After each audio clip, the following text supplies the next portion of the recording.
All right, here is video one that I have been eagerly anticipating of the Flame Toys Furai model IDW Autobot Megatron. It's a model kit. It does not transform, sadly, although until we get a version of this Megatron that transforms into the actual tank design that Alex Milne designed for him, I think I'm good. This guy is fantastic.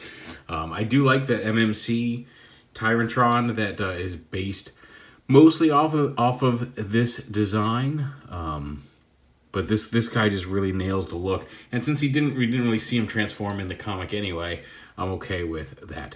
This model, I'll point off right off the bat, is mostly stock. What I have done myself is I painted, before I assembled it, I painted the black into the grooves on his abs. It was super simple with some acrylic black paint before I assembled it. And then this up here on his chest, these two red circles on his chest are part of the same piece that this Autobot logo sits on. This is a repro label. This is not the logo that came with it. But that square was also this red plastic, and I painted the front of that square with a light sea gray from Testors Model Masters and let that dry before I assembled it, and then stuck the Autobot logo so it kind of matched. Outside of that, the only other detailing I've done is that I have used a Gundam pencil, not a Gundam pen, but a really fine point Gundam pencil, which it's a 0.3 millimeter. It's a very fine lead to go in through some of these, like all of the little divots I've lightly shaded in. His chest swirls are done with this versus a solid black marker, but all the little detailing bits, I even colored his, you can see it's kind of rubbed off a little bit, but I like that. One of the things that I like using this when I use it on the Gundam models is if you have recessed places like this, you can color it in and kind of wipe it down, and especially on the white Gundams, it will kind of streak a little bit like an oily streak without having to get super technical with the paints, which I just haven't learned how to do yet. It's up to you. You can get some paint. You could do a wash to bring these out. There are some included stickers. But aside from like a little bit of pencil work and the paint here on the abs and the paint here on the chest, this is a stock Megatron figure built just using the kit itself and without a whole lot of extra work. So as you can see, just turning around, it's a really nice looking kit. Lots of nice detail, lots of things going on, but just a really good looking Megatron. Now, if you do, I did use some of the included stickers, like here, these shiny bits on his forearms. There's some on each side of his knee, here on the front and back of his hip guards, and then in here in the front of the shin, there's a couple little shiny stickers. The reason I didn't use the rest is because the stickers I didn't use were the shiny Autobot symbol. It's on a shiny foil, you can see, and the Autobot logo surrounded by shininess right there in the middle of his chest that otherwise was not, seemed out of place. And same with these. There are some stickers here that can go over his chest that have the printed black swirlies. I don't even know how, yeah, you can kind of see it over here, how well they're showing up. And again, making just this part of his chest shiny when all the rest of him was the standard gray that looks more like the comic. I didn't want to use those stickers. I'm hanging on to them just in case I ever need them for a custom or anything, or touching up anything else. But like I said, for the most part, this is a stock figure. He's very cool. His fusion cannon can unplug. It just tabs in. You can tab into either arm, although he usually wears it on his right. But the arms are symmetrical, so you can put it on either side, or you can leave it off. This is mostly how he only used this one in the Dying of the Light. When he came back later, it was a medical kit that looked more like his animated cannon. So he didn't have this for most of his run. This looks more accurate to how he appeared most of the time in the comic as an Autobot. But yeah, the posability, the build, it took a couple hours to build, and the posability on this guy is insane. He's got starting off over here, he's got a ball joint right at his neck, and then the piece his actual neck piece is on a ball joint in the torso, so you can get a decent, you can kind of give him a swivel all the way around. He can look up and down. Really nice, just in the head, a lot of really nice motion.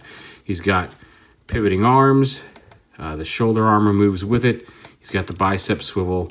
His arms are a little limited just due to the shape of his arms, but you can move them around. He's got an upper ab crunch where his chest meets his abs. Then that's a ball joint in there. It doesn't twist so much because of the way the back pieces come through. and hit the abs, but it can ab crunch. And he's got a ball joint there at the abs themselves, which gives him a waist swivel and a little bit more crunch there. His wrists swivel. His hands are one solid piece. But these little details on the side of his hips can lift up and can rotate out of the way for poses. And also there's a hinge here so they can angle up a little bit out of the way for wider legged poses. The hips rotate front to back. Oh, I just popped a leg apart. We'll just snap that back together. That was my fault. But the legs bend, the hips rotate front to back, side to side.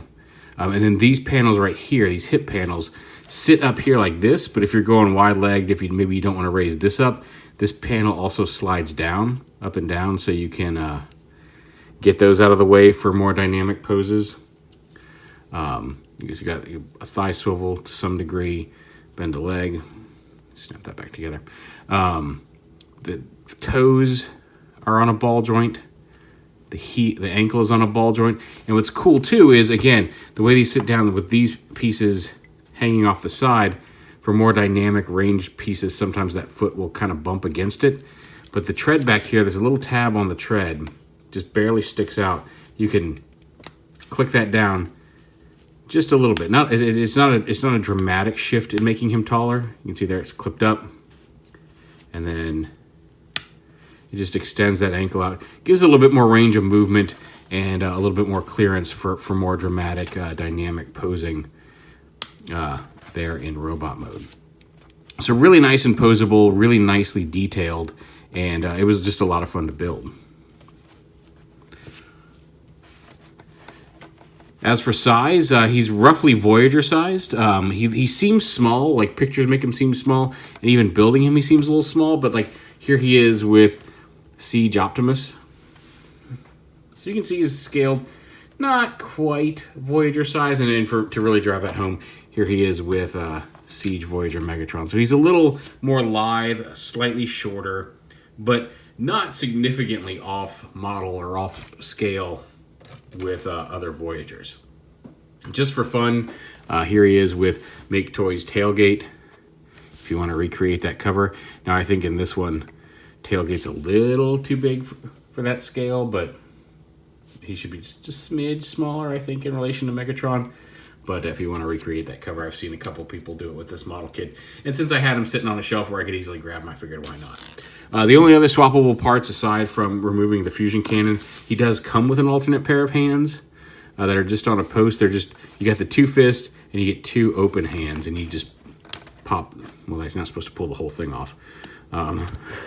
That's the ball cap that gives him his a little bit of movement in his hands, because they're not just they swivel, but they also have a little bit of up and down, side to side movement because of the ball joint up in there. So yeah, so you can give him an open set of hands as well. There we go.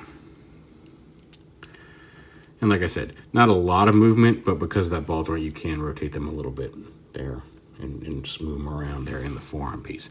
So there he is with the open hands, which just by himself looks a little weird. Oh, pull that cap off again. Easy enough to fix.